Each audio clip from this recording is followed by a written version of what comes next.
They about to look at the shit that I'm on. Why don't we get in topic? Crew looking like Pentatonics, locked in, recording in tropics. And the East Big 3, Big Bronzy B, way good, he working on optics. Thought biz while smoking exotics. We lit, never thought about it. Cause they about to look at the shit that I'm on. Why don't we get in topics? Send way back, all black, I'm talking. Feeling like Shaq, I weigh my options. And the East Big 3, Big Bronzy B, way good, he working on optics. Thought biz while smoking exotic. It's saucy, all the projects. It's saucy. What's up? RCR Presents MSD Sports, and we back at it at episode number 13. My name is Sam, also known as Wabi K, and we got Mikey, and we got Camden, and let's get it, Mikey, introduce yourself, Mikey, introduce yourself. Wow, what a wonderful introduction, Mr. YBK. It's your boy, Michael John, MJ, coming at you from the 02135. We getting cold on the East Coast over here. We had some snow, and it's only getting colder. Throwing it back to my guy, Camden. Yes, sir. Yo, what it is? It's your boy, Camden Lee, a.k.a. Mr. Club Paradise. I'm here in the 90250. It is a little chilly. Not as cold as it is on the East Coast. I can't lie. I ain't see no snow in a minute. Just them early mornings. But other than that, oh my goodness, it is episode 13. I'm with the best trio ever assembled. I can't believe it. MSD Sports, back at it again. We got a great episode for you. Mr. GM Sam, yes, what's on the docket today? What's on the docket? MSD Sports, episode 13. Today we're going to talk about the NFL Conference Championship games, everybody, AFC, NFC. The NFL picks we chose so far, NFL recaps, some quick Super Bowl thoughts, NFL coach hirings, and we're going to move on to the NBA. What's happening to Jimmy Butler? NBA hot stove. TGL Golf League? Question mark? We got a lot of news to talk about, everybody, but we're going to start off with the Commanders versus the Eagles at Lincoln Financial, everybody. Eagles dismantle these Commanders 55-23, which marks the record-breaking score for a NFC Championship game. Everybody, Jalen Hurts. 3 rushing touchdowns, 1 tutty. Mr. Saquon Barkley, 118, 3 tutties. And of course, A.J. Brown, we're going to finish it out with 96 yards and a tutty. I mean, Jaden McDaniels did his thing. But man, oh man, fly, Eagles, fly. E-A-G-L-E-S, Eagles. Everybody, talk to me, guys. How'd you guys feel about this game? Listen, guys. You know what I mean? First off, I want to shout out to my boy Nick. You know what I'm saying? My man, Black Jew. You know what I'm saying? You know, we were at a wonderful establishment, Hooters. Oh. And we was watching the game, and the Eagles just dismantled the Commanders. It was a really great time. I mean, shout out to my boy. He had some big money on the game. He told me early in the season that the Eagles were going to take it, and I had to jump on the bandwagon, especially with my boy GM Sam. I mean, guys, if you watch the game, you could see that the Eagles were just a little bit better, just a little bit more seasoned, a little bit more poised. You're bringing a rookie quarterback to come in to this amazing defense. I mean, Mikey, I know Jaden Daniels was your guy, but what was going on with the rest of his team? He didn't fail them. I know he had 1 pick at the end of the game. I put some money on that because I knew, listen, rookie quarterback in a championship game, even Aaron Rodgers be throwing picks. So I knew it was going to happen. It was just a matter of time. I thought my boy Jalen Carter was going to get a sack, but, it happens. It is what it is. We're going to feast next week or in 2 weeks. But please, Mikey, talk to me. Did you feel like Jaden Daniels was there? Like, come on. Sam, you love to call him Jaden McDaniels. I love it. I can't believe I said it again. I didn't even think about it. When you put a 50 burger in the NFC Conference Championship, you can call him Jaden McDaniels. You can't blame him. The truth is, this is the big issue that I think really the biggest difference was being able to run the ball, because they couldn't run the ball. When Jaden Daniels is your leading rusher all year as a rookie quarterback, they need to get a running back or draft a running back in the second round, high second round or whatever, because you could find serviceable running backs in the draft. You don't need to draft like a first round Ashton Jaunty. You can get a second, third rounder. There's always good running backs out of the second, third round. Brian Robinson Jr. and Austin Eckler had like a combined 50 yards together on 20 carries, whereas Jaden Daniels had like 5-6 carries and had what I think an equivalent amount of yards that they did. Really, the issue was just turning the ball over. If the Commanders didn't fumble the ball 4 times and lose all 4 fumbles, then like the game is completely different. But that's how it goes. I don't think the stage was too bright for Jaden Daniels, and even the pick in the end of the game is because you have to be pushing the ball down the field because you're down by 1,000,000 points. So I really think if there's one highlight player that stands out, it's maybe the best running back season we've ever seen, especially if he can put up a $150 and 2 tutties in a couple weeks and the Eagles win the game, and it has to do with clock control and keeping the ball on the ground, then Saquon Barkley might be having the best year I've ever seen from a running back. Definitely maybe the best year I've ever personally seen, like watching a football season from beginning to end myself. So for all the things you guys highlighted, I'm surprised that Saquon wasn't the first, because if y'all first tote, boy gets 1 tote, first tote of the game to the house. So I mean, here's the thing. We all know Saquon's going to be Saquon. I felt like I wasn't worried. You know what I mean? I knew he was going to go over for at least a buck, maybe a touchdown or 2. It was really tough odds on 1 touchdown, so you had to go for 2 if you're trying to make any money. The thing that when I'm watching the game, there was a couple things that really stood out to me. You know what I mean? One, the Philadelphia Eagles have not let opponents run the ball the last 2 weeks. So I don't even know if it's a running back issue. That front 4 has really shown that these guys mean business. On top of that, you got a back end guys who can truly just wreak havoc when it comes to holding guys down. One guy I really want to shout out on Washington is my boy Scary Terry. I felt like against Slay, you did a decent job to at least keep the momentum going. Obviously, also a big guy I want to shout out, Zach Ertz. Yes. You know what I mean? It was kind of like, hey, the Philly kind of let him go a couple of years ago. Didn't feel like he was valued anymore. Yep. Washington, you know what I mean? He's jumped from a couple of teams. Washington has picked him up this year. He signed a nice contract. He's with a coach that he loves. I think it was a great game for him. You know, you have all of these veteran players, right? You got Terry, who's you know, probably shown that he might be a top 5, top 10 wide receiver, you know, in this league. You got Ertz, you got Eckler, you know what I mean? You even had Jamison Crowder, you know what I mean, running on the field. He caught a catch. Does Jaden Daniels need more veteran leadership, or does he need more young dynamic stars to kind of give him that extra push? Because I just felt like, you know, other than that fake punt, they had no real business even looking like they were going to win that game. I feel like I give credit to Jaden Daniels this year, of course, as a rookie quarterback to reach it this far. I feel like his skill set and the people that he has is great, but I feel like he just needs more time, right? This is his first year. This kid is just running in his first year in the NFL. Made it to the semis, right? Like the conference championship. So I give credit to that. But I want to give credit to the other quarterback that gave that W, Jalen Hurts. We talking about his passing game for the past playoff games, and like I said last episode, I think 2 episodes ago, I mean, I wasn't worried, and he kind of showed it to us, doing 20 for 28, 246 yards. I mean, he passed the ball to everybody, but that touchdown to A.J. Brown really showed and proved that I'm not worried, and that's correct. And I feel like the Eagles got away with that, with the passing game, well, as the rushing game too, but I give that kudos to Jalen Hurts watching this game. He performed.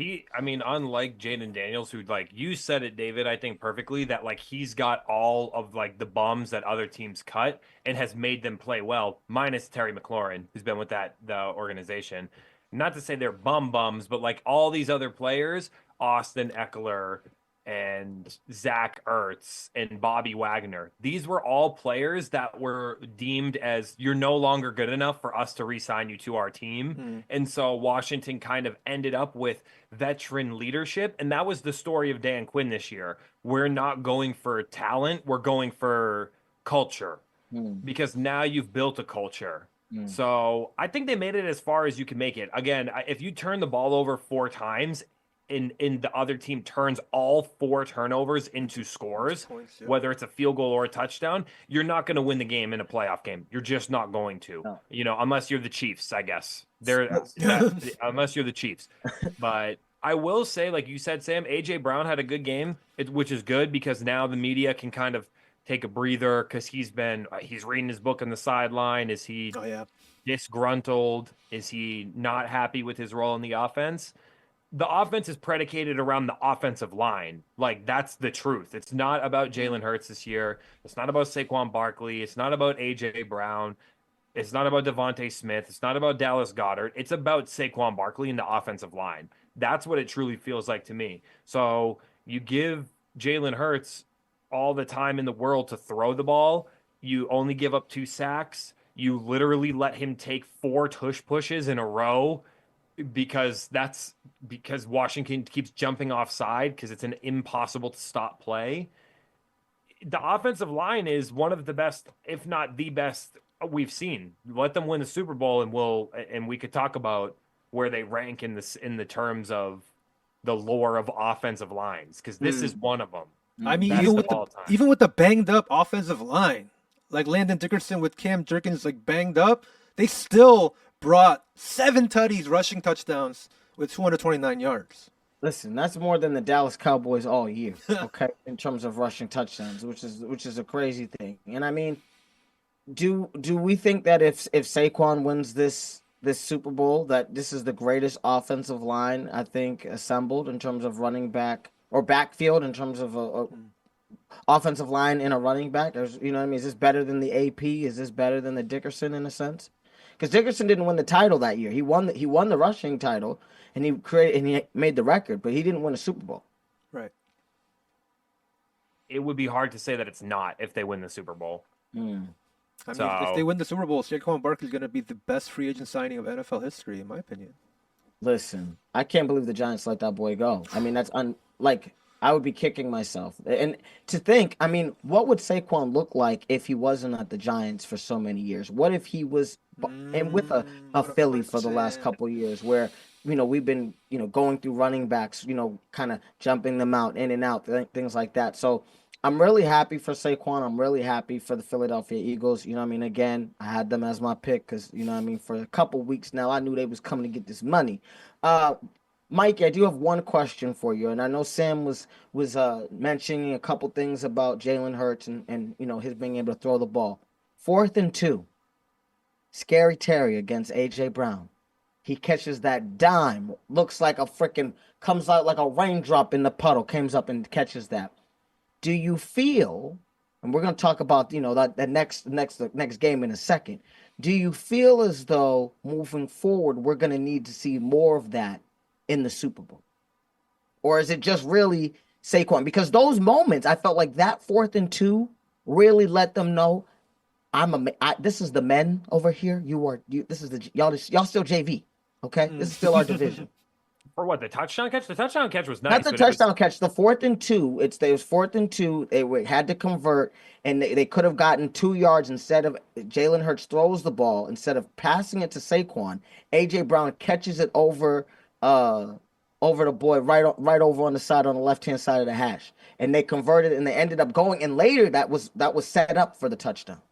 Yeah, there was also, I feel like that's good. This new NFL era loves to go for it on 4th down. I've been saying to you guys for weeks, I'll mention this more later. Just keep that as a footnote. But going for 2 or going for it on 4th it's risk it for the biscuit. For me, we watched many Super Bowls get won for many years on conservative nature, and now the league isn't very conservative. There was a play where AJ drew the flag though before half. That was like a bigger play to me.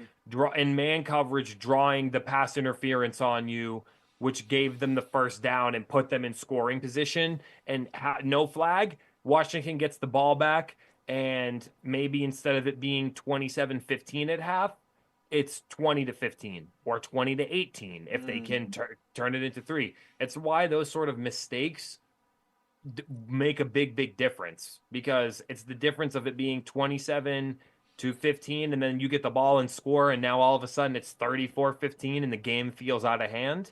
Yeah. Versus you know, it's a small momentum changer, but I felt like that was the touchdown catch was nasty.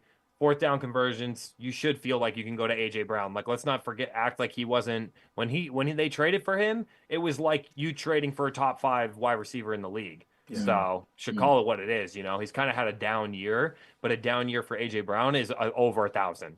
That's a down year. 6-7 touchdowns still. It's still nice. I think Jalen's gonna definitely need to throw in this upcoming game.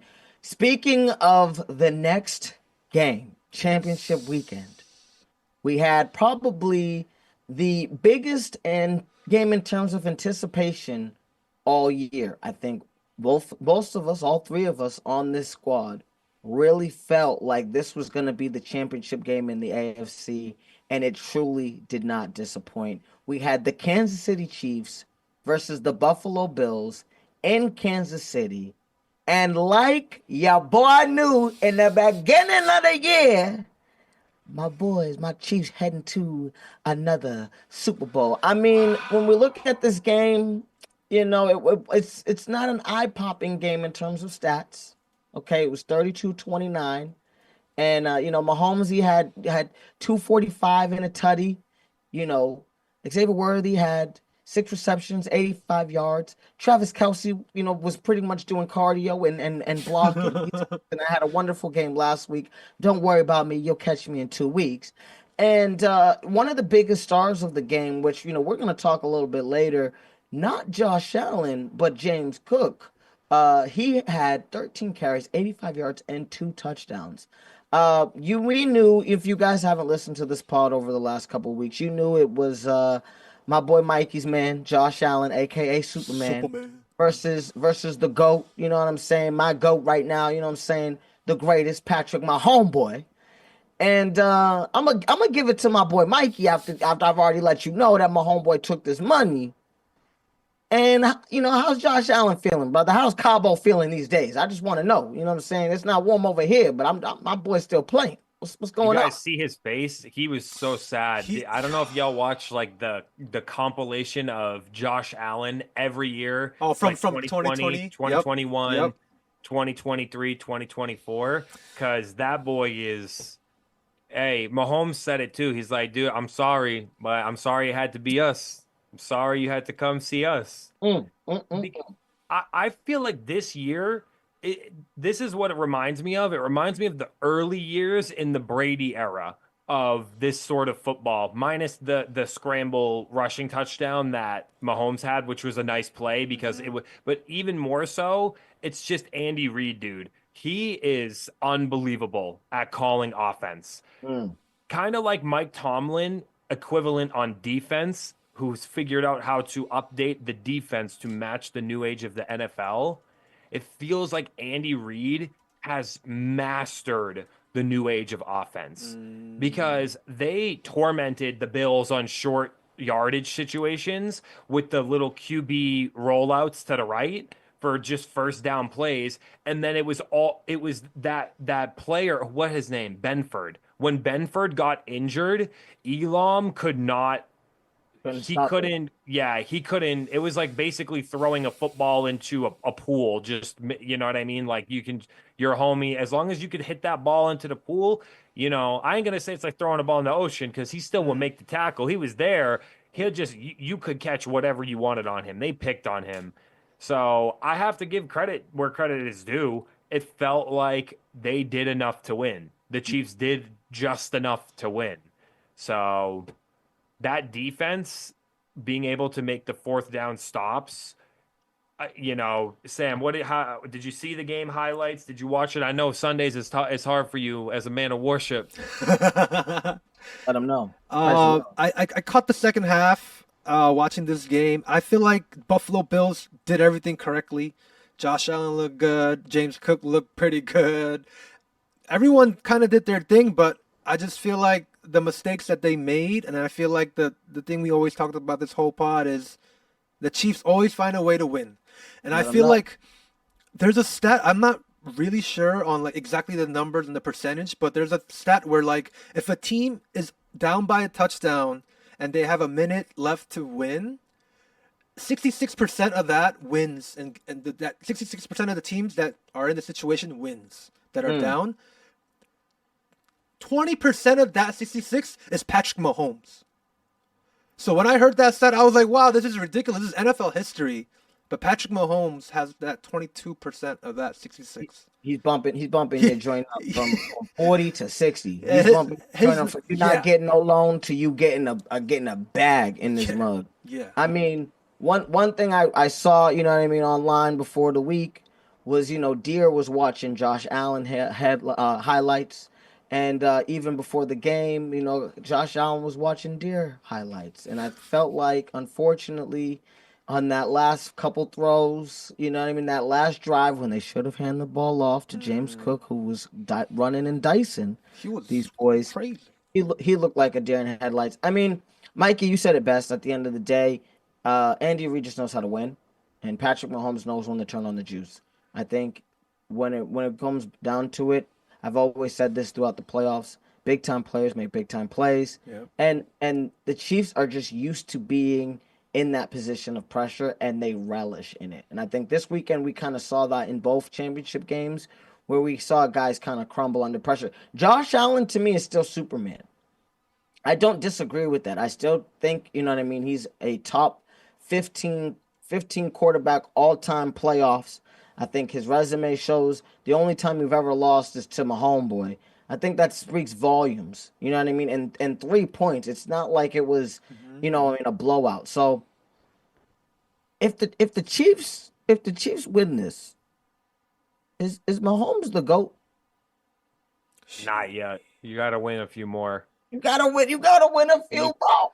Yeah, you might have to win a few more, or you might have to win one without Andy Reid or something. It's going to be hard. If he wins 5 in a row, like 6 in a row, then yes. But if he wins his next one, if he comes back next year and wins it, then it's sure. Maybe 4 in a row, maybe. Yeah, but I'd say if he was putting up numbers like he did in his first 2 seasons doing this, and it was clearly Patrick Mahomes who was the reason they were winning. But now it's just this looks like a game manager to me, Mahomes, this game. It's great plays, but to me, it's he's just doing the right play. It's it's not eye-popping to me. I think the 2 rushing touchdowns is wow, you get him beat by Mahomes' legs, which is the funny thing, because you'd think Josh Allen would be the one to beat you with your legs, and Josh Allen was the one who threw more touchdown passes than Mahomes, which is funny because I had it backwards on my bet slip. You know what I mean? I had Josh Allen rushing the touchdowns and Mahomes throwing them, but this is what I'll say too. What I talked about earlier about taking points when you have points. Those it makes a big difference when you there was 1 2-point conversion the Buffalo Bills go for in the first half because they got that penalty on the extra point, and then instead of taking the point from the extra point, they decided to kick it. Then they went for another 2-point conversion to try to tie it in the third, and now you've lost 2 points. And because the Chiefs at that point were hey, if we go for 2 and get this, we'll be up 3. Boom, there's your 3-point difference right there, because Chiefs can convert their 2-point conversion, and you failed to convert 2. So I would say it's hard to think about these situations, but for me, I'd be thinking why don't you just take the 1 point? Because then if you score a touchdown, you're up by 9 points, or you're up by 7, or you're up by 4 points instead of being up by 3, where they can tie the game. I just be thinking that sometimes. I think what the issue is, I think Josh Allen has had that 13-second game with Mahomes a couple years back. I think him and McDermott have this PTSD. When I play this guy, no matter what. If I play this man, he's going to whoop me. I can play him in my house, he's going to beat me. I can play him at his house, he's going to beat me. I can play him with a number 1 wide receiver, boom, he's going to beat me. I can play him with a rookie wide receiver, and, he still beats me. This is the thing. I think Josh Allen's just looking into the distance, wondering, what do I have to do in order to beat this guy? And one thing that I have to say, guys, it's not Josh Allen playing against Patrick Mahomes. It's the Buffalo Bills defense playing against Patrick Mahomes. And at the end of the day, McDermott is who's your daddy when it comes to Andy Reid. Okay, Andy Reid be wearing the pants. He be changing the diaper. He be letting you know at the end of the day, I am better than you. I can outcoach you. I'm smarter than you. I have the greatest quarterback in the league, and I didn't get a Pro Bowl. So, all right, let's address the two big plays that everyone's been talking about. You seen McAfee's podcast with them talking about it?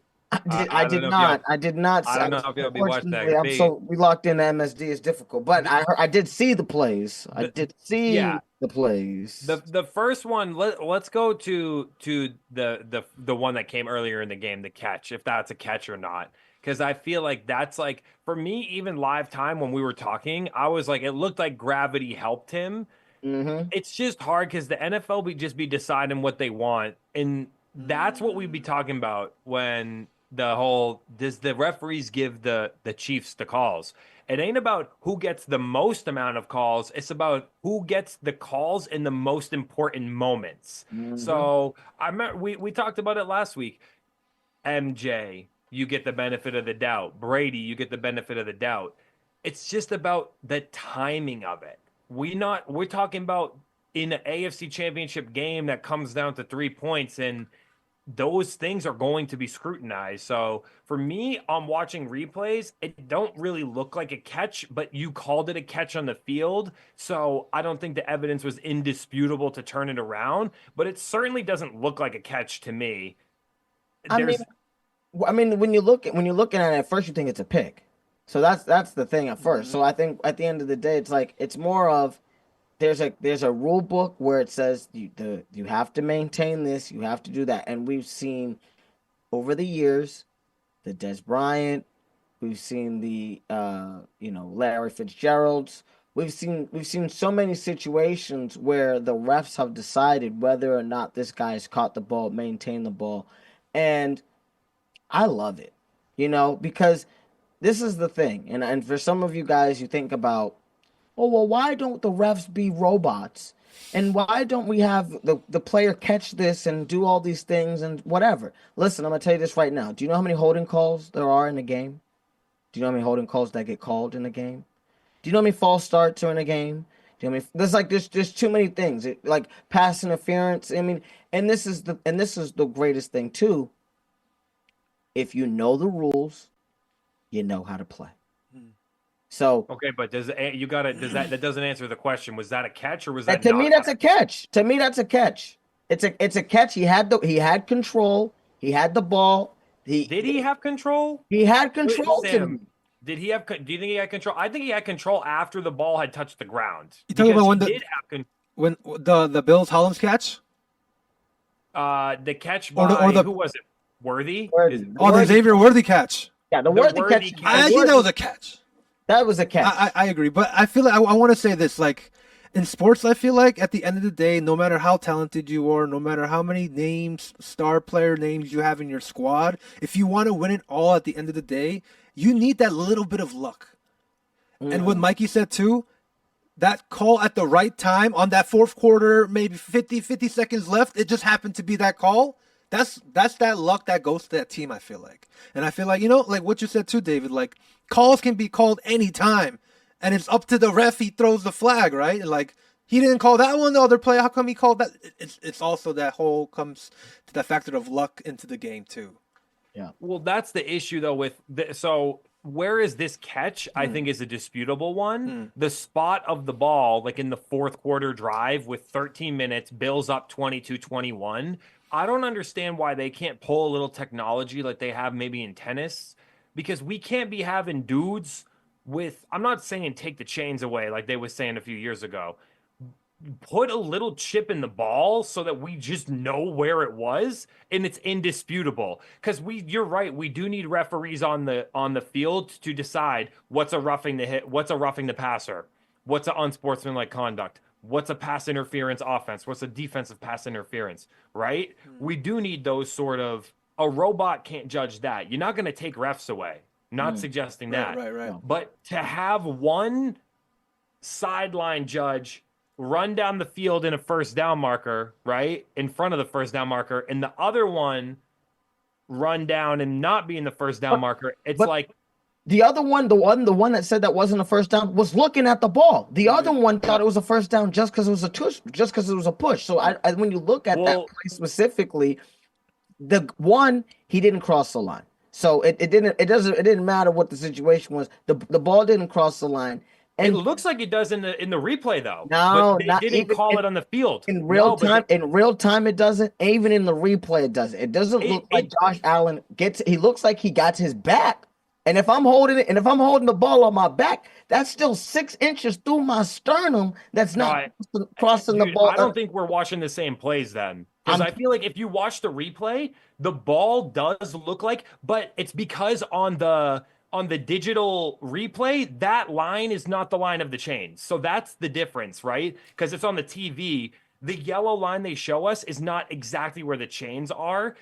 But that's what we're talking about like human error, because one person marks it one area, and that's what you're saying, the 6 inch, that's the difference of like, we can't have human error. But it wasn't human error. It is human error. Look, if you look at the play, and this is the thing. I'm gonna tell you this, Sam. I know I'm not sure if you caught the game too much, but if you look at the play, there's 2 plays. One, he tried to extend when he did that touchdown or that thing earlier, and they hit the ball, and that's why he decided to go on his back and try to get through. And because he ain't got them big bulls, you know what I'm saying, them diesel joints like Mahomes, he don't be running through nobody.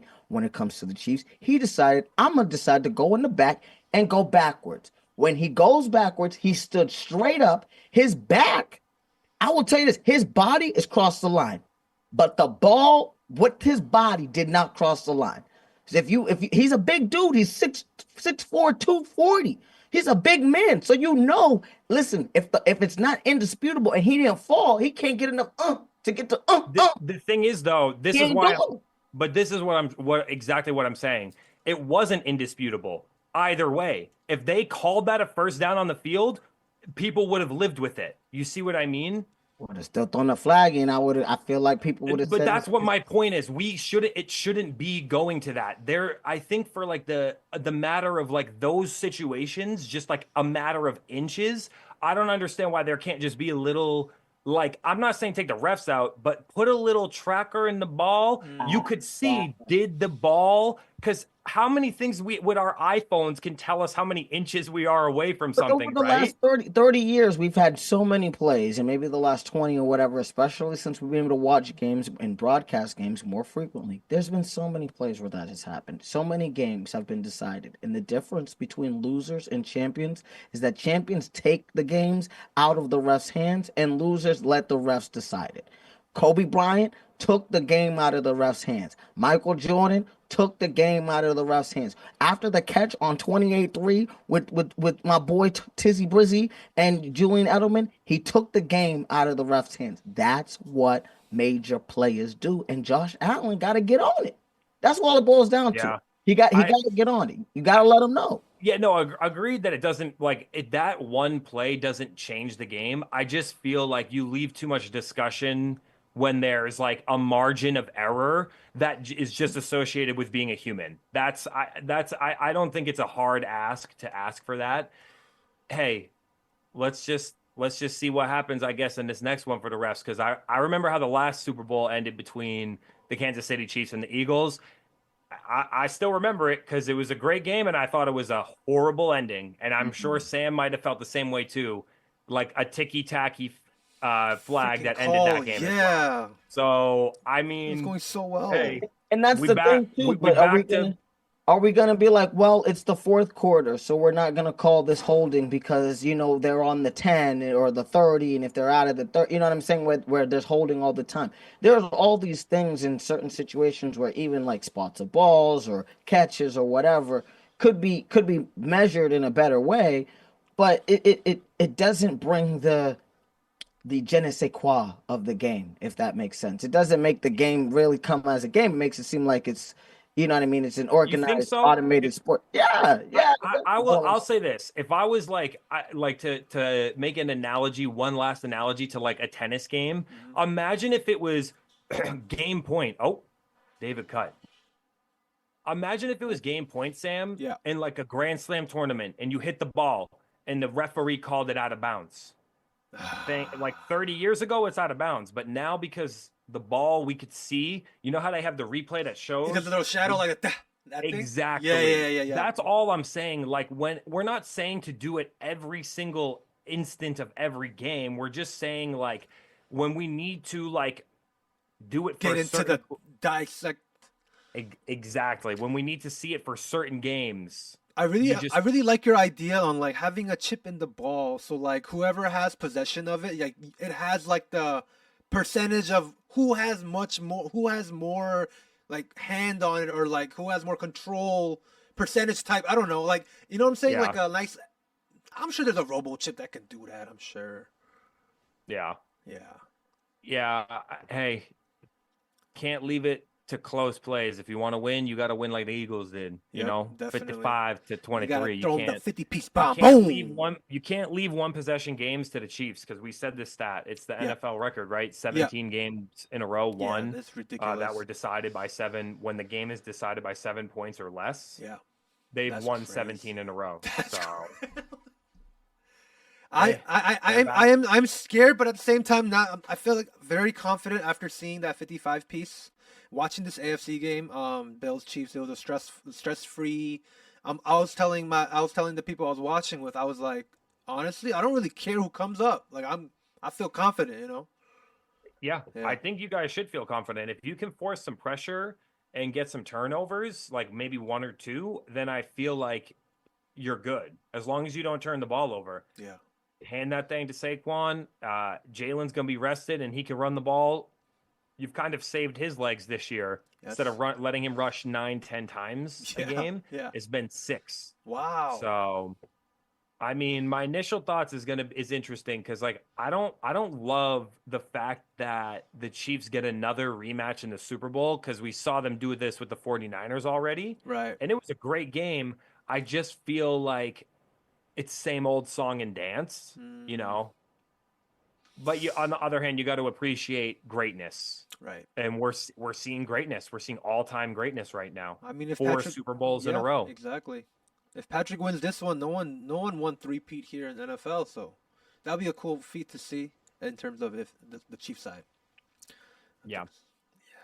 Wow. So, hey, did you see your boy Pete Carroll, the ex-coach of the Seattle Seahawks, has been hired to the Las Vegas Raiders? Oh, wow. Interesting. Going to the Raiders. Interesting hire, right? What? I feel like they're going in a bigger, different direction than Antonio Pierce, who had been their linebackers coach, elevated to interim coach, and then elevated from interim coach to head coach. He had a tough year. That's a tough team. Yeah, this team they couldn't get the quarterbacks. They ended up with Aiden O'Connell. Yeah, and Gardner Minshew got that's hurt. what they signed, and then wow, it's like it's not gonna cut it. It's a mess right now in that team. Jacoby Myers is their number wide receiver 1. Oh, they got that breakout Bowers guy. Brock Bowers is nice though. Yeah, they got at least something well to be proud of. Over 1,000. Yeah, but that's an interesting hire though. On how I wonder what their direction is gonna go to. I feel like it's a paradigm shift. Like, let's go for an older veteran coach with the veteran presence versus how Antonio Pierce was like young guy. So it's weird that that's sort of the new mindset in the NFL is all these young guys, but I feel like they're hip to the game. Yeah, these young guys. Sorry guys, we have some technical difficulties. We're just talking about technology, and look what happened. Yeah. So I gotta jump right on it. No, I mean when it comes to, I think Pete Carroll, he's just one of those guys that can truly transform a team. He went to USC, he was great. He went to the Seahawks, he was great. Even when he was transitioning for the Patriots before Belly got there, he did a little bit of the groundwork. So, I don't feel too bad about this hiring. I am a little concerned about this 3-year plus a 1-year option. He's 74 years old. That will put him to possibly 78, being one of the oldest head coach to ever kind of be on this team or on a team. How are we feeling about that? Do we feel like, he deserves a longer contract, or the Raiders have been burnt so many times they're like, nah, we got to take a second? You don't want to overcommit to someone at that stage. but he's like Billy Belichick. They grown. We be electing presidents hella old. So I guess you could elect a head coach, right? Y'all seen the clips of him throwing balls to the players? Sheesh, they might have to put Pete Carroll in instead of Aiden O'Connell and Gardner Minshew. Wait, Pete Carroll, 74 years old? That's what I'm saying. It's old geezer, man. What? Damn, what the hell? Jesus. What? Old geezer, I did not man. know he was that old. Wow, he looks young for his age. Yeah. He's Wow. a player's coach, though. Yeah. He's a player's coach from what people say, right? He friendly as hell. You see, Marshawn was happy to see him. You know, Marshawn moved on from not getting the tote. Yeah. Not getting the tote on the 1 yard line, 2 yard line. So, what about Sam? Your division rival Cowboys hired Brian Schottenheimer. How the hell you get rid of Mike McCarthy, then you hire the former offensive coordinator under him? What? Yeah, Oh my gosh. What are they doing? I feel like they lost it right now. I don't know what is going on in that franchise. There's question marks all over the place with all of their players right now. Oh my gosh. Oh my I mean, goodness. listen, the Dallas Cowboys have been a dumpster fire for a couple of years now. Not in terms of the media. We love to talk about them. Everybody, ESPN loves to talk about True. them. You know what I mean? The problem is that they don't do nothing. They try to get all these off-season things. They try to spark up the things what's going on. Make it make sense, okay? I got the OGs. I got the MSD crew. I'm gonna go hire the cameraman or the AV, you know what I mean, manager to come and replace Sam or myself or the great Mikey. That don't make no sense to me. So come on. I think you had some big names that you sparked the media with. You had guys like, I don't know, Deion Sanders. You had other guys like maybe possibly Bill Belichick. But no, you decide to get, I don't know, an underling. Just make it make sense. You're gonna run pretty much the same thing he ran last year. I mean, Mikey, does it make sense to you? Like, is Jerry's world just? Yeah, I think maybe because he's the son of Marty Schottenheimer, and that's like a little bit before our time. But he was like a very outspoken and kind of iconic for that. I guess notorious for that. He had a nasty mouth, Marty Schottenheimer, but he got the players to play hard. So we'll see. Maybe it's that name. The namesake helps, the comfort and familiarity that you bring. And Jerry's just trying to do what he's been doing for the last 30 years, I guess. He's selling. Run the team, own the team, say what's happening in the team, coach the team without being the coach. He should just grab the clipboard and be downstairs. Yeah. Yeah. I'm just saying. Listen, I think I said it. He was on a clip of this wonderful TV show Longman. If you haven't checked it out, he did a great cameo. He needs a full-time job. Come on, guys. I don't know what's happening. You trade a 4th-round pick for a wide receiver that's only had 2 targets and not even any touchdowns all year. When Devontae and some other guys, like, I don't know, DeAndre Hopkins were for a 4th-round pick. Make it make sense to me. Jerry's 81. I don't know. They only got that 12th draft pick for the Cowboys, so let's see who they draft and let's see what direction they go to this year. Just laughing stock right now. Well, we'll be able to talk some Super Bowl coverage soon, guys. Yes, but for the listeners, we're gonna hit y'all with a very special Super Bowl coverage episode. So we're gonna get on it. We'll be back with some NFL talk. It ain't done yet. We ain't done yet. But before we move, head out for the night, I would love to talk a little bit about NBA. Yes, sir. I mean, I'm down. there's been a subject, I Come on. feel like that we've had on the plate for weeks, and it keeps getting spicier. Who thought it could even hit a fever pitch like this? Oh my god. Mr. Jimmy Buckets. Himmy. What happened to Himmy? Himmy Buckets. Jimmy. Indefinitely suspended, guys? Oh my gosh. I mean, I didn't think it was going to get this bad.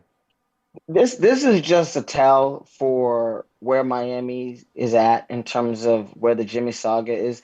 We first talk about, okay, he's possibly wanting to get traded. He said, hey, I want to trade. Let's get this happen. Then they want to suspend him for a couple games. Then he comes back to the team.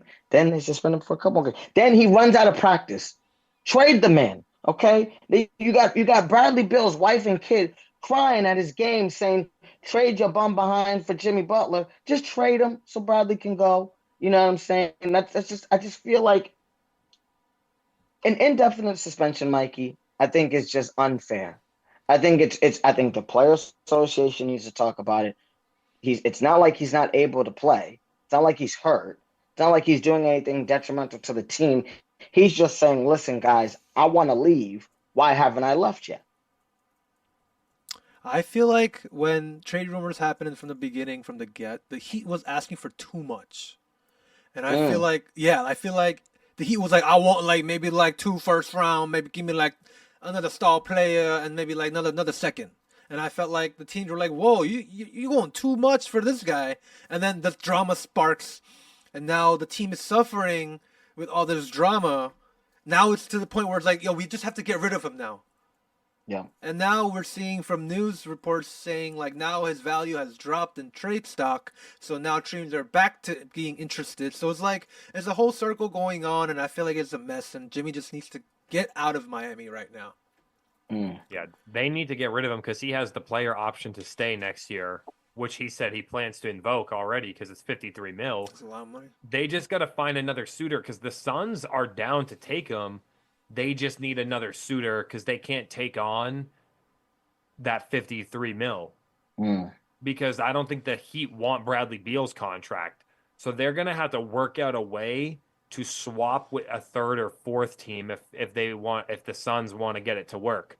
True. And I also was reading that Beal for Levine might be something that's in the works right now because Beal might be down to go to Chicago.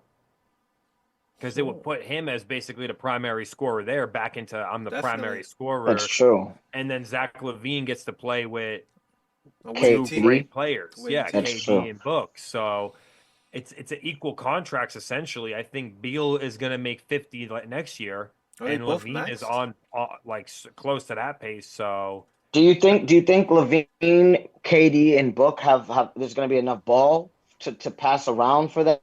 Whereas like Jimmy's more of like those clutch times when Book's not hot. Do you know what I'm saying? I think that they would prefer Jimmy Butler for sure. It's all about if they can get the teams to make the cap work because what they call it, the third apron or the tax. Yeah, I was gonna say, you know a little bit more about the cap. Can you explain to our audience just a little bit more so that they can have a little bit better understanding? Like in layman's terms, they're paying too much money for the players they already have, so they can't take on Jimmy Butler's contract without dumping Bradley Beal. And if Miami doesn't want to do Beal for Jimmy, they need to find another team that wants Bradley Beal that would take on his $50 million contract that's expected.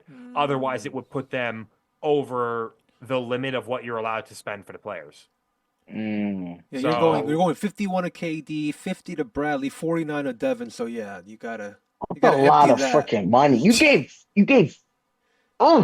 50 to Bradley Beal. I know it's a lot of bread. That's a lot of bread, dog. That's a lot of bread. And Nurkic and it goes down to like Nurkic 18, Grayson Allen 15. The big gap. Big gap. They're trying to dump Nurkic too. They've been benching Nurkic for like 2 weeks since he got suspended. That's what they've been doing with Bradley Beal too. They've been benching Beal. They're going to try to get rid of his contract. So I think the Warriors, I've been saying it for weeks, like before it was like a hot pick. Like I still think I would give Wiggins a first round and 2 young players. Who you want? Moses Moody? Poe James? For Bradley?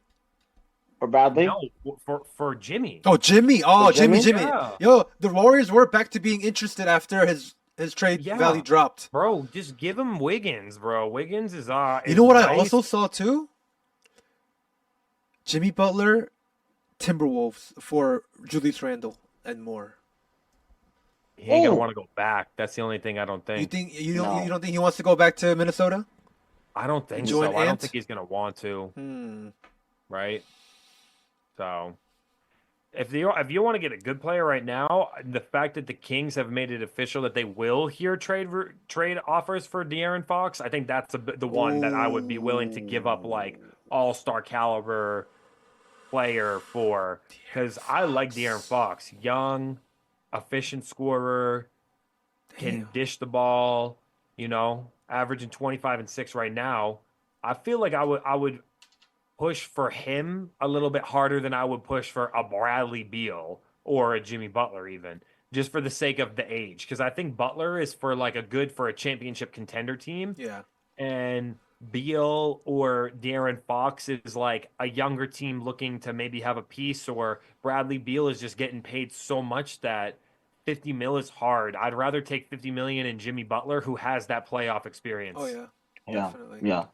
I feel that too. I mean, Jimmy is just, even if Jimmy's not going to be great during the regular season and maybe be a little bit of a diva, Jimmy's going to be great in the playoffs. And I think that's what Phoenix is really looking for. I mean, if Jimmy could, there's a lot of teams that I wish, especially the Warriors. I mean, that's a big team that I'm looking at.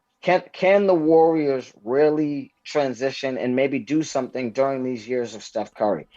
I mean, he's still playing at a high level, but I can tell that he's getting frustrated. So how do we feel about Miami as a organization doing this to Jimmy Butler? I know, we're talking about let's get Jimmy out of there. Do we feel like the NBA PA needs to monitor this situation a little bit more moving forward? Do we need to be talking about, hey, if players are requesting trades, they shouldn't be fined? How are we feeling about that? We just need to see what's going on with the pay, because if he's getting paid still, then what are you going to do? But if they're trying to say we're not paying you, then it's different. Okay. That's what I think. They do need to look into it, obviously, because just because someone's disgruntled doesn't mean you can tell them because he walked out of practice because you told him Haywood Highsmith is going to start now and that he's coming off the bench.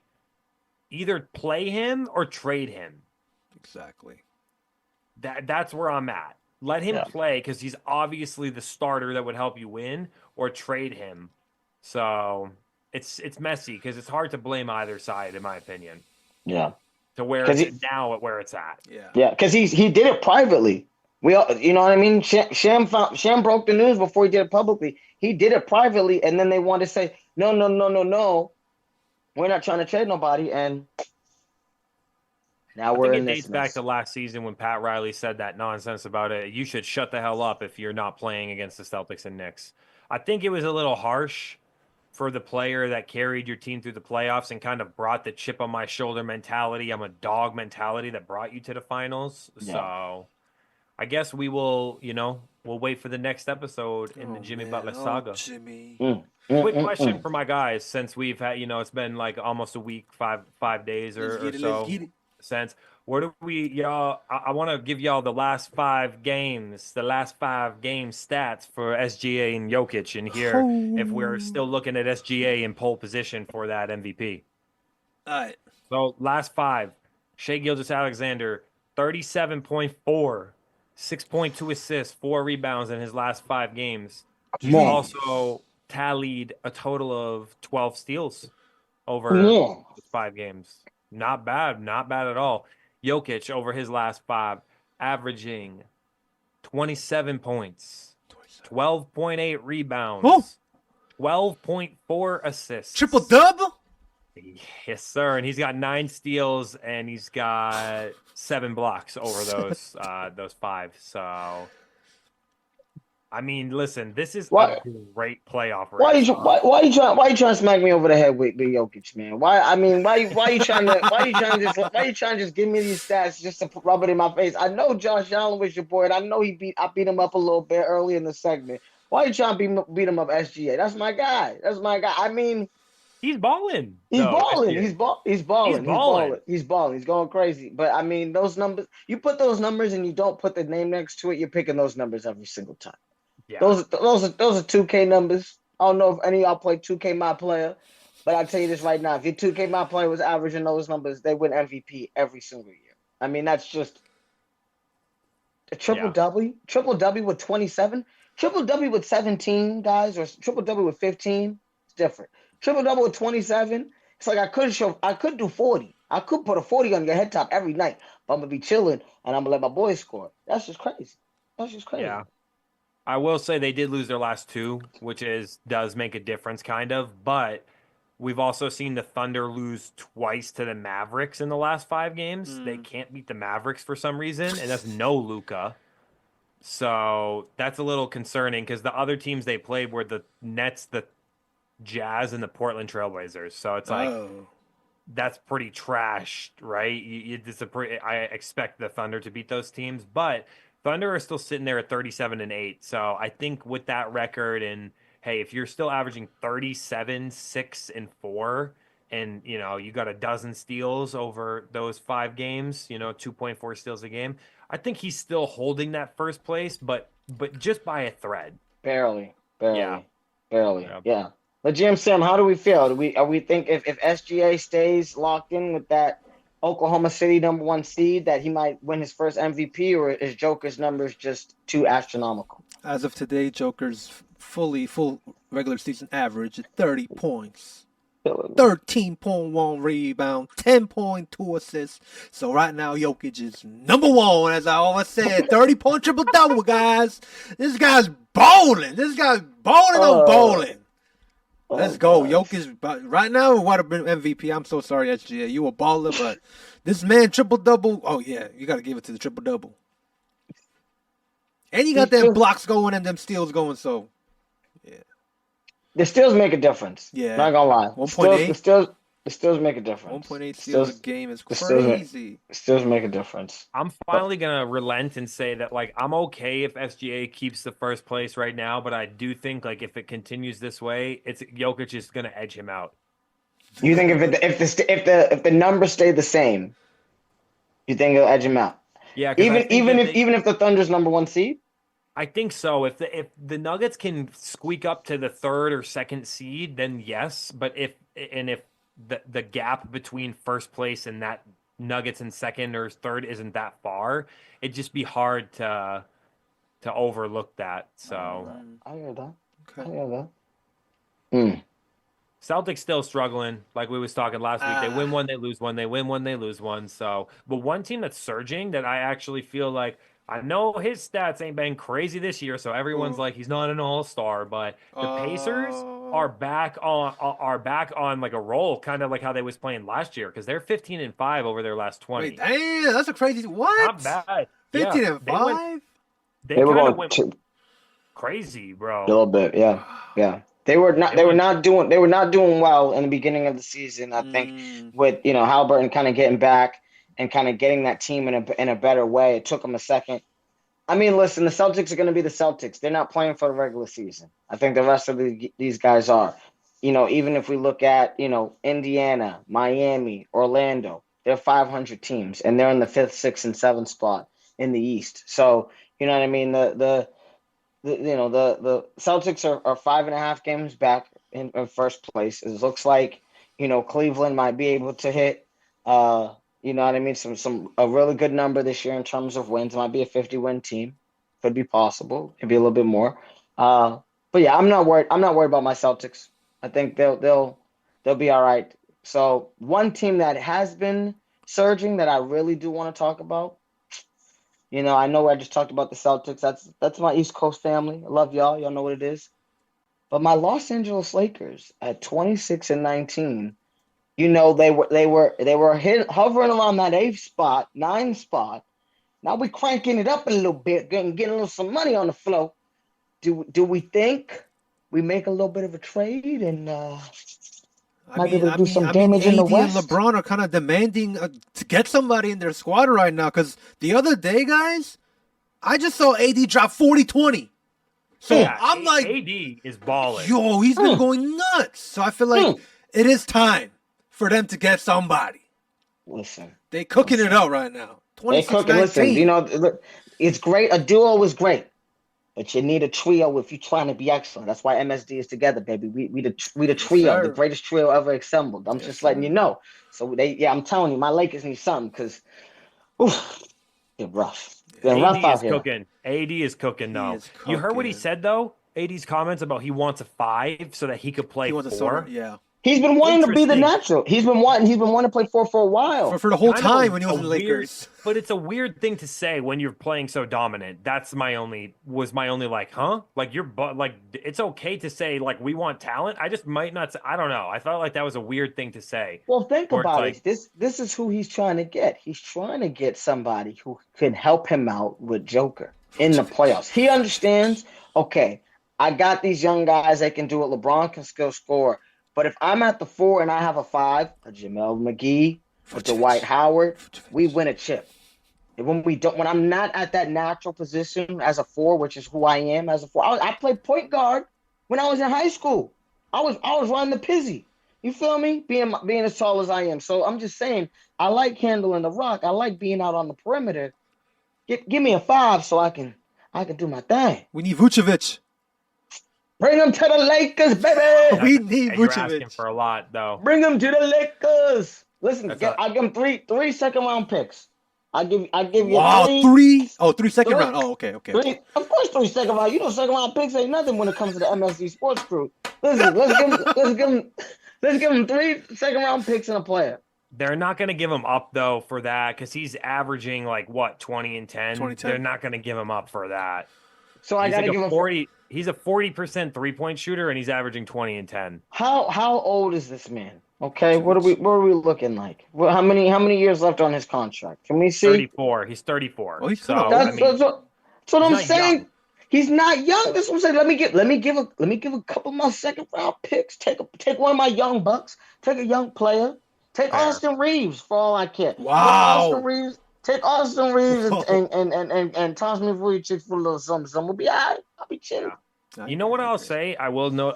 This is what I noticed, which is I think a weird thing for the Celtics this year because they were so good at home last year. Like the Celtics are 17-6 on the road, 15-9 at home. The Lakers are 16-6 at home, but 10-13 on the road. Oh, damn. They just gotta you gotta learn how to win on the road. That surprises me right now. Reading that stat for the Celtics, like they go into someone else's crib and win, but we take the foot off the gas at the crib. There's It's less weird. distractions. Listen, Yeah. Mikey. You already know, okay? You know what I mean? You know what I'm saying? You tall, handsome. You know what I'm saying? You can handle the rock. You can shoot the 3. You know you're gonna have the ladies from South Boston in their little section being like, "Hey, you know, Mikey D, what's the situation?" Funny. So you might get a little distracted from time to time because that section might fill up over the years where you've been in that little corner shooting your little 3. Listen, I just want a chip. I was in the Olympics. Listen, you know what I'm saying? Mikey D's a good looking dude. There might be a softball section for him. So just you know what I'm saying. Playing in LA, it's Clippers too. 17-8 at home. Playing in LA, there's something comfy about They that. feel good. for They sure. feel good at It's home. nice. It feels nice. But when you know what I'm saying, you got your wife or your girl on one side. You got your side piece who's showing up to the game at the home joint. Then you got the South Boston shorties. You know what I'm saying? It's gonna be difficult for you to be paying attention. Yeah, when you got to handle all those things. You got the celebrities too. You know, you saw Austin Reeves when Jessica Alba pulled up. He was like Curry. He scored like 30 that game. He went nuts. Listen, when the stars come out in LA, you know what we do. gotta We're show gonna up. ball out. Yep. We're gonna show up. Yes, We're gonna sir. show up. Listen, come on. Come They on was with joking it. about that. They was joking about that the other day. I forget who they said. They were like, "Wow, okay." He pops off. Sidney Sweeney comes courtside, and all of a sudden this fool pops off. He's like, look at me. Yeah, I know. You know what I'm saying? Sam, your Rockets are still looking good. Last night they had a crazy game. They stole one from the Celtics, bro. Amen Thompson stole one. From What's him. his name? Dylan Brooks. He scored like 35, I think, with Thompson. hit like 10 combined, threes, combined bro. like Man, 65. chucking them up. Oh my goodness. Yeah, definitely. I mean, Mikey, I think we talked about this. You know, there's a couple teams, a couple teams in the East, a couple teams in the West with some young blood that we really feel like if they can just get some continuity, it's going to be a great situation for them. You know, Houston is one of them. I think. You know, I'm really wondering, is Houston going to be that team that really takes a lead? Not this year, because I think it's going to be the Thunder, but I'm wondering if next year those young boys ain't gonna be young no more. Jalen Green ain't gonna have no baby no more. He gonna have a 1 or 2 year old. He gonna be able to focus. No more late nights. So I'm really excited, Sam. I mean, how do you feel about your Houston Rockets? Do you feel like they're a team to look out for the future? They're in a very good, solid pace for the future. I feel like the addition of Amen last year, Sengun been balling leadership role. Give Fred VanVleet, facilitator that leadership position, and you even got Steven Adams to kind of like take care of the big men too, as like a good like veteran presence. But I feel like overall the Rockets this year has been shown that youth. Like yeah, we're the team that's growing. We're the team to look out for. But you're right, David. I feel like OKC's gonna definitely take that. But a very good projection over for the Houston Rockets, in my opinion, for the next couple of years for sure in their core here. I'm excited. Western Conference looks tough right Yeah, now. yeah, It looks it's tough. If you competitive. look at the top, everyone in a playoff position, the only team who has a losing record over the last 10 games is the Mavericks. Everyone else is at least one game above 500 in their last 10 games. Yeah, they need their That's leader crazy. back. They need their leader It's back, the crunch. Mavericks. Yeah, it's crunch time. Whereas you look at the East, the Cavaliers and the Celtics are both 5-5 in their last 10. So, It's getting tight, getting right. yeah, plenty time. So, The urgency's all right, coming. well, I wanted to quickly touch on, and ask you guys if you have seen about the new TGL golf league that just popped up. What's That little that? Tiger Woods and Rory McIlroy Oh, what? led T- league. TGL. What does that Give me- stand give for? me- What does that stand What for? is, yeah, what What's is that? What does that mean? TGL? What's going on? Yeah, TGL. I heard PGA. I know what I'm saying. I heard Tiger Woods. I'm like, what? What? That's what Well, I'm saying. Tiger TGL Woods. is like it's this golf league that they've been coming up with. I feel like they wanted to make another golf venture that was kind of hip and fun and cool because you know how golf has gotten. How do you say like it used to be looked at as stale. Then LIV came through and made their own golf league. This is more of like a spin-off, and it's all PGA players, if I'm not mistaken. But it's an indoor golf league, so it's kind of like golf sim meets the short game indoors. Okay. So Huh. it's cool. It's like teams of golf though. So the TGL means tomorrow's golf league too. That's what Okay. like the Oh, acronym gotcha, stands gotcha, for. gotcha. Tomorrow's golf Okay. league, but it's basically virtual golf is mixed with indoor golf. So there's 30 holes that were designed by a team who basically made some cool holes. I'll show you some pictures. We'll do this later. We can look at some and like kind of give our impressions of it. But some of them are cool, Sam, like a big ass volcano. One's like some kind wow. of triangular, like diamond type greens. It's crazy. And so the way the holes work is once you get within 50 yards of the hole, you play from the actual green that's inside of the stadium. So you use a huge golf simulator for all of your approach shots. And there's mixes of par 3, par 4, and par 5. There's 6 total teams in the league. You have Atlanta, Boston, the Jupiter Lynx, Los Angeles, New York, and the Bay Golf Club. Oh, So nice. it's 6 different teams, 4 players on each team. Okay. And when you play, there's 15 holes per match. The first 9 holes is we alternate. You hit first, I hit second, you hit third, and so forth. The last 6 holes, right, are head-to-head holes. You play a hole against that guy on their team. Oh, okay. 1v1. Oh, wow. It's kind of cool if you like. I like the structure of it, and the way that it works is if you win a hole, you get a point. It's not -3, -4. Like the golf stat. Yeah, I see. If you win that hole, you get a point. If the hole is tied, it's 0 on that hole, and then whoever wins the game wins the game. So and it's kind of the point system is kind of like hockey or like footy because you get 2 points for a win, a point for an overtime loss, and 0 for a loss. Okay. And they're gonna only play each other once before there's a playoff because obviously golf season's gonna come back, so there's only so much time for, But I'm gonna tell you some interesting rules that they added in here. Talk to me. There's a 40-second shot clock. There's a shot clock in this? So the 40-second is though once you play the ball. Once your ball is there, then now when you step up to it, now boom, your 40 seconds starts. Okay. So you also have 2 timeouts per each hole, like from hole 1 to 9, the team holes, and then from holes 10 to 15, the 1v1 holes, you get 2 timeouts. The timeouts can be used to ice someone. The timeouts can be used to kind of Oh. think over your strategy for a hole. Okay, So it kind of okay. adds like a little. And then they have like a cool little thing which is called the hammer, and it's like a shout out to Mjolnir. Sam, I know you like that. It's like a Thor. little gold towel. So you flip a coin essentially to decide who starts with the hammer. And if someone waves the hammer, it means you're making that hole worth 2 points. Oh, if you not win. worth one. Make it 2. Ooh. If the other team declines, they they forfeit could that hole and you decline. get the point on that hole. Oh, what? Then What? yeah, and then you What? have to give over the hammer to their possession. So each team gets one chance to use the hammer a game, essentially. Wow. All right. I mean, sorry, what were you saying?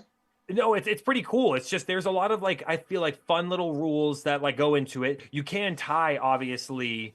What like you can be tied at the end of 15 holes, and if that happens, there's kind of like a shootout, like penalty style, which is the first 2 players on one team to be closest to the pin. You hit, and whoever's closest to the pin, until a team has the 2 closest shots, then that team wins the shootout. So Cool. yeah, I like it. I like the idea of adding something fun and innovative. I think that there's some time to work out some kinks because I know there were some talks about some wonkiness with some tee shots, So Yeah, I did. I mean, I did hear, a couple things. Thank you, Mikey, for introducing the TGL to our fans and to our viewers. I think it's an amazing new sport that is coming to the game of golf. As a guy who loves the game of golf, who's a fanatic of the game of golf, who my golf buddy moved across the country on me, but he's gonna be coming back eventually. It's all good. Yeah, I think this is a great sport. I think this is really cool. I'm looking at the investors here. People like Steph Curry, Shaq, Dwayne, KD. We got Mike Trout, Josh Allen. You know what I mean? Even my boy Justin Timberlake put a little couple dollars on the floor because he thought this joint was going to be hot. So I'm really excited to see what they're going to do over the course of the year. I do know there was a little situation with, Tiger Woods sailing a green by 20 yards, which he has never done in any tournament of his life. But, again, we're on a virtual reality simulator where we're hitting into a foam little thing. We're not hitting in real life. So it's a little different. Tiger's used to the real world thing. It's going to take him a second to get right. Other than that, though, when can we play?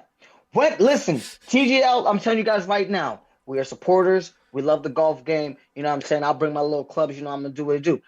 I'm trying to get on that course. I'm trying to see what it is. I have a couple questions for you, Mikey, about this TGL league. So you're saying, like, when you hit the driver, you're hitting it to the simulator, right? But how do you know the location of the ball when you putt it? Do you like see the screen and then place it down? Precisely. Oh, so okay. There's essentially like AI in the simulator itself, which will adjust accordingly to that. So you can set up, depending on the hole, the placement of the bunkers, etc., and your approach shot. So when you're within 50 yards, it's only once you're within 50 yards. And then the ball just drops into the thing in the middle. Interesting. Precisely. So then you said, one other question I had was, you said this is the off season of golf right now, and that they have to hurry it up before the season starts. So are you saying that in this league, like all PGA pros are eligible to participate in this tournament? Yeah, well, essentially, the whole league is comprised of PGA Tour professionals such as Justin Thomas, Patrick Cantlay, Rory McIlroy, of course, and Tiger Woods, but also like Hideki Matsuyama, Adam Scott, all of these sort of players that we see in, Colin Morikawa, Justin Rose, just to name a few that I'm running through right here, Ricky Fowler, so Xander Schauffele. So we're looking at all PGA Tour players. Once the major tournament season comes around, of course, guys are going to be gaming and prepping for their own major season. Right. The Masters. But it is pretty cool, I gotta say.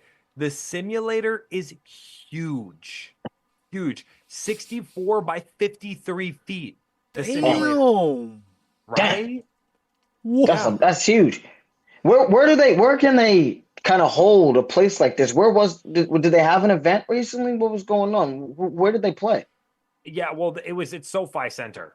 Oh shoot, that's big money right there. That's a huge SoFi stadium. Center. Yeah. Jeez. Wow. Exactly. Okay. So you have enough room because it's basically made up of all the zones that they create for like the green zone, the back box, and the front box are put on a football field essentially because like that's the size that you have to. Nice for part 3 to rock there, yeah. So baby I part think it's 3. gonna be cool. I think it's fun. It's not gonna be that many more games because there's already been the first round of games, and you only play. There's 6 teams total, and you only play each team once. So you have 5 games, and then the bottom 2 teams are eliminated. Number 1 plays number 4. Number 2 plays number 3, and then the final 2 play a best 2 out of 3. Okay. That's pretty cool. I'm gonna have to check it out. I'm gonna have, you know what I'm saying? If you guys got some time, MSD, y'all gonna have to check it out too. This might be something cool. I'm checking. The next game is Tuesday, February 4th. Boston Common Golf against the LA Los Angeles Golf Club, and also 9 p.m. Eastern, 6 p.m. Pacific on ESPN. Okay, Boston Common. I like that. Yes, I like that. We're gonna have to talk about business. So. I like that. That's kind of a cool new sport to kind of get into right now. I kind of like it. Yeah. So, my last closing thought as we wind down the night, because to introduce, we ain't gonna introduce too much at once, but we will have to talk a little about March Madness. I know college basketball ain't our that ain't our stomping grounds, but we're gonna have to start thinking about it a little bit, boys, because we got March Madness coming up, and that bracketology is gonna be coming up. So I just want to put that on y'all radar. I want to put that on the fans' radars. And I'm going to send it off to my guys for y'all final thoughts. I mean, guys, it's very great to just be here with the crew talking again. You know what I mean? We're talking about technology during our referee during NFL. It crapped right on me because I was talking mess. So I got to love on the technology a little bit more so they can love up on me. Other than that, though, I'm really excited about this TGL. I think you guys should really take care of it. Check it out. I'm really excited about our NFL episode that we're going to be talking about next week, our Super Bowl one. Please check that out as well. I know we're going to be coming with that soon. And the GM, Sam, I know he has a couple things. He hasn't been back in the building a little bit, so I'm waiting for him to start our next segment. So, Mr. Sam. Yes, sir. What are we thinking for the end of the night? I like it. I mean, this TGL Golf League is pretty interesting. I feel like it's going to bring more fans that don't like or don't watch golf in general, because I feel like it's indoors, it's in a venue, and I feel like this can definitely bring new fans and younger fans into this new sport. So I'm very excited for this, and I might watch that game in the 4th. That Boston versus LA, I'm not gonna lie, that looks pretty good. But yeah, I feel like MSD Sports episode 13 looking pretty good, guys. 13. Yes, sir. We'd like to thank all of our viewers, our listeners. RCR MSD Sports is on Spotify, Apple Podcast, Amazon Music, and on YouTube, so you can check us out on all the platforms. Follow us on Instagram at RCR MSD Sports. My name is YPK at YPK up in here, and we got Mikey and Michael Jones, Stefano, and we got Camden and Mr. Club Paradise. And that was episode 13, everybody. We'd like to see you next time in our Super Bowl episode coming up, everybody. Peace. Peace.